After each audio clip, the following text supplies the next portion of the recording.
Bangladesh brand ফোরামের উদ্যোগে শনিবার রাজধানীর ইন্টারকন্টিনেন্টাল হোটেলে অনুষ্ঠিত হয়েছে প্রতিষ্ঠানটির ফ্ল্যাগশিপ আয়োজন ডিজিটাল সামিটের ১১তম সংস্করণ।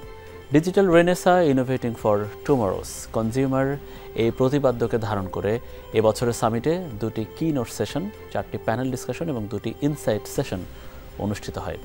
এই সেশনগুলোতে আলোচক হিসেবে উপস্থিত ছিলেন দেশের শীর্ষস্থানীয় ডিজিটাল মার্কেটিং বিশেষজ্ঞ এবং ব্যবসায়িক প্রতিনিধিরা। প্যানেল আলোচনাগুলোতে সময়োপযোগী ও গুরুত্বপূর্ণ বিষয়গুলো তুলে ধরা হয়। হাইপার পার্সোনালাইজেশন ও অভিজ্ঞতা নির্ভর অর্থনীতির মতো প্রাসঙ্গিক বিষয়ের পাশাপাশি ডেটা ভিত্তিক ক্রিয়েটিভিটির চর্চায় উদ্ভাবনের গুরুত্ব এবং ডিজিটাল মার্কেটিংয়ে কৃত্রিম বুদ্ধিমত্তার বৈপ্লবিক ভূমিকার মতো বিষয় নিয়ে আলোচনা হয়।